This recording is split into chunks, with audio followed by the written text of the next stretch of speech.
Sophia, voilà, présente-toi. Je crois que ce sera mieux parce que c'est un grand honneur pour nous tous de l'avoir parmi nous aujourd'hui.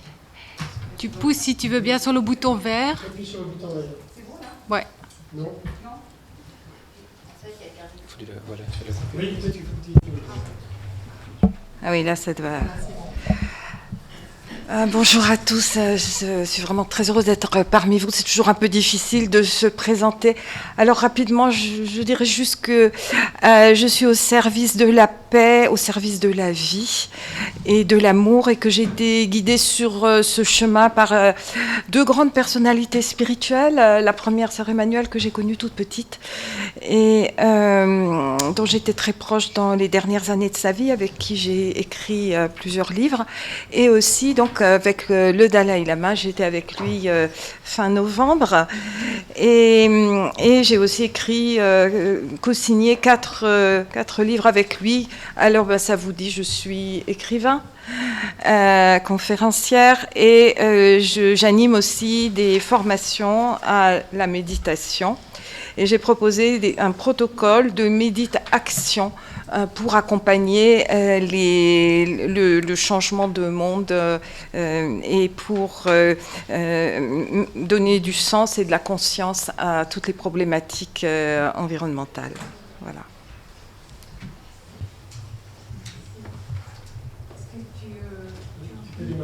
Alors je démarre, oui. Alors d'abord un mot de remerciement, bien sûr, pour l'équipe organisatrice de cet événement, un événement porteur de sens et porteur d'amour pour l'humanité. Alors le thème de notre rencontre, de notre table ronde, c'est la paix intérieure, et dans l'articulation donc de l'individu et de l'individuel et du collectif. Je préciserai d'emblée, on le sait, je le redis, que la paix intérieure, ça n'est pas l'immobilité, ça n'est pas l'inertie. Autrement, cette table serait dans un remarquable état de paix intérieure. De même, être assis tranquillement, les yeux fermés, sans rien dire, c'est pas non plus synonyme de paix intérieure. Alors, pour parler de paix intérieure, j'aime bien me référer à une réponse du Dalai Lama à un journaliste, et je trouve cette réponse intéressante parce qu'elle est en lien avec le contexte actuel au plan mondial. C'était en juillet 2015, donc quelques mois avant la COP 21, et les médias s'étaient emparés de la question environnementale. Et donc un journaliste demande au Dalai Lama « Quelle est votre solution pour combattre le réchauffement climatique ?» Et sans une seule seconde d'hésitation, le Dalai Lama répond « Inner peace », donc la paix intérieure. On ne comprend pas forcément de prime abord le lien entre paix intérieure et climat. La paix intérieure, c'est un état d'esprit, un état de conscience. Comment est-ce qu'elle peut impacter des phénomènes géophysiques ? Comment la paix intérieure, que chacun expérimente individuellement, peut-elle avoir une influence généralisée à l'échelle de la planète ? Alors, aux sceptiques, je répondrai, comment pouvez-vous imaginer que votre esprit, votre conscience sont sans effet sur le monde ? Votre esprit dirige votre action, et votre action multipliée par les actions de 7,5 milliards d'autres représente une force de disruption sans précédent des équilibres planétaires, ainsi qu'en atteste notre époque, l'Anthropocène. C'est donc dans l'esprit humain qu'il faut chercher la cause racine des catastrophes de notre époque, qui ne sont pas si naturelles qu'on le croit. Et l'erreur que l'on fait trop souvent, c'est de vouloir résoudre les problèmes environnementaux au niveau de l'environnement seulement. On traite ainsi les symptômes et pas la cause. Alors, le lien entre paix de l'esprit et réchauffement climatique, qu'est-ce que c'est que la paix de l'esprit ? La paix de l'esprit, entendue par le Dalai Lama, s'obtient par la méditation et aussi par le raisonnement, et qui permet de voir les choses telles qu'elles sont.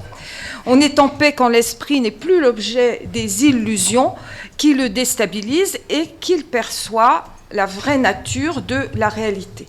Alors, on me demande souvent, à mon sens, quelle est la qualité principale du Dalai Lama. Et je réponds que c'est son réalisme. Parce que l'amour est réaliste, la compassion est réaliste, la sagesse est réaliste. De même, la paix intérieure n'est pas un déni du réel dans lequel on se réfugierait comme dans une bulle, mais au contraire, c'est un engagement à partir, fondé sur une vision juste du réel. Et on est en paix lorsque on cesse de s'opposer soi-même, aux autres et à l'environnement, et aussi de s'opposer à soi-même, d'être dans un conflit intérieur. Donc, quand on n'est plus dans la séparation des autres et de la nature, mais qu'on réalise leurs interdépendances multiples. Donc, la nature de la réalité, c'est le lien, et exister, c'est coexister.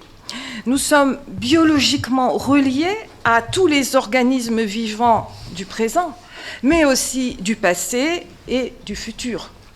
Nous sommes atomiquement reliés à tous les atomes de l'univers et chimiquement à toutes les molécules du monde. Et François le disait très bien aussi, nos cellules, notre ADN communiquent dans des échanges dont nous ne sommes pas forcément conscients, mais qui sont néanmoins bien présents. Et c'est l'enseignement fondamental des sagesses ancestrales qui est redécouvert aujourd'hui par la physique quantique. Et sur la base de cette compréhension de la réalité, c'est là qu'on peut faire l'expérience d'une paix intérieure authentique au plan individuel. Et cette paix intérieure individuelle, dans notre rapport à autrui et à l'environnement, elle se traduit en responsabilité. Je reprendrai là l'expression du Dalai Lama, qui parle de responsabilité universelle. Il se trouve que depuis 2010, j'explore avec lui cet enseignement de la responsabilité universelle. Alors rapidement, 2010, souvenez-vous, c'était après la COP de Copenhague, qui avait été un désastre et avait anéanti beaucoup d'espoir de solutions planétaires au problème du réchauffement climatique. Et devant tellement d'irresponsabilité, j'avais demandé au Dalai Lama comment aborder, comment diffuser auprès du grand public ce principe de la responsabilité universelle qu'il a présenté d'ailleurs dans son discours de réception du prix Nobel de la paix en 89, donc c'est pas récent. Il avait dit que la responsabilité universelle était la condition de survie de l'humanité. Donc de toutes ces discussions sont résultés les 2 derniers livres et l'organisation des séminaires Better We, Better World que j'anime. Et puis quand en 2015 a été signé par l'ensemble des États membres des Nations Unies le document des ODD, j'étais très impressionnée car ce texte, il m'apparaît comme une déclaration universelle des responsabilités humaines et de l'engagement à l'action.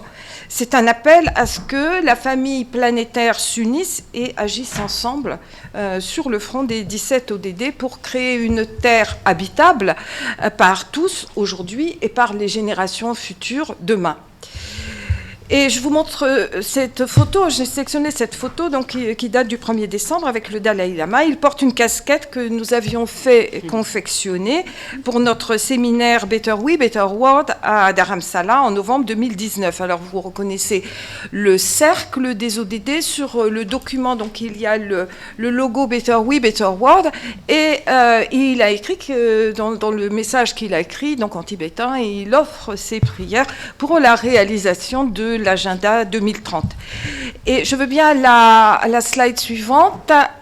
Et voilà, donc ça c'est le logo que j'ai fait réaliser dans la silhouette du méditant, le cœur, la tête, les mains, car l'une des missions de Better We, Better World, c'est d'ancrer la responsabilité et les 17 ODD dans les cœurs et les consciences, en passant du cœur à la tête et aux mains, autrement dit, en unissant dans la synergie l'amour, l'intelligence et l'action altruiste.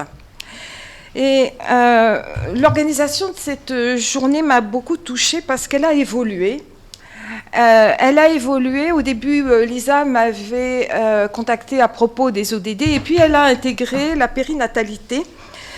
Il se trouve que c'est un sujet qui se rapporte très directement au livre que je suis en train d'écrire Et c'est une merveilleuse synchronicité. Et je suis ravie de toutes les personnes qui sont représentantes ici de ces associations autour de périnatalité, parce que je suis très sensible à l'argument du professeur Jean-Pierre Relier, j'imagine que vous le connaissez, Jean-Pierre Relier, le bien nommé, n'est-ce pas, Relier, qui est le chef du service de néonatologie de la maternité de Port-Royal. Il a pris la suite d'Alexandre Minkowski. Et il affirme que pour changer le monde, eh bien, il faut commencer par changer notre rapport à l'enfant. Avant non seulement sa naissance, mais même avant sa conception. Parce que changer le rapport à l'enfant, c'est changer le paradigme de notre rapport au vivant. Et l'appel du professeur Relier est un appel à l'amour avec son livre « Aimer avant qu'il naisse ». Il rejoint une autre grande figure de sagesse que j'aimerais citer pour conclure, et c'est le maître zen vietnamien Thich Nhat Hanh. Et alors, lui, il déclarait comme sa solution contre le réchauffement climatique, il disait, c'est l'amour. Et Thich Nhat Hanh est un autre grand réaliste, enfin, je le classe dans cette catégorie, car l'amour ainsi entendu, qu'est-ce que c'est ? C'est l'énergie de la vie, c'est l'essence du lien avec le vivant qu'on réalise à travers la paix intérieure. Et j'oserais dire que cet amour est une arme de construction massive qui donne la vie, à l'opposé de la fission de l'atome, qui est une arme de destruction massive qui donne la mort. Cet amour, alors je ne parle pas là de l'amour sentimental ou romantique, mais l'amour énergie de vie, l'amour en tant que prana, qui a une puissance physique phénoménale. Et pour moi, cette puissance, cette vitalité de l'amour, c'est celle de l'embryon, de la multiplication cellulaire qui se produit à partir de la conception. Et d'après le professeur Relier, si cette multiplication cellulaire de l'embryon se poursuivait au-delà des 10 premières semaines, pendant les 9 mois de la grossesse, le crâne du bébé aurait, au bout de 9 mois quasiment, le volume de la Terre. Donc on voit cette force de vie, et c'est ce que j'appelle aussi la mémoire matricielle. Et les méditations que je guide aussi sont des méditations de reconnexion avec cette mémoire matricielle qui est la vie de la vie. Enfin, on peut lui donner bien des noms, et j'aime bien l'appeler aussi l'amour énergie, qui est justement la traduction de la paix intérieure au plan collectif. Et ce qui est intéressant, c'est qu'en fait, on l'a tous en nous, cette vitalité et cet amour, cette mémoire matricielle. Et l'amour énergie, eh bien, je terminerai avec ça, je l'ai vu en action auprès de Sœur Emmanuelle, qui a été mon premier guide spirituel. J'ai vu comment, avec la force du cœur, et sans les milliards des philanthropes, parce qu'au début, elle a été seule, à 60 ans passés, sans expérience médicale ni sociale, sans parler véritablement l'arabe. Et elle a réussi à radicalement transformer la vie d'un quartier de 40 000 âmes dans la banlieue la plus défavorisée du Caire. Et sa devise, c'était transformer les germes de mort en germes de vie.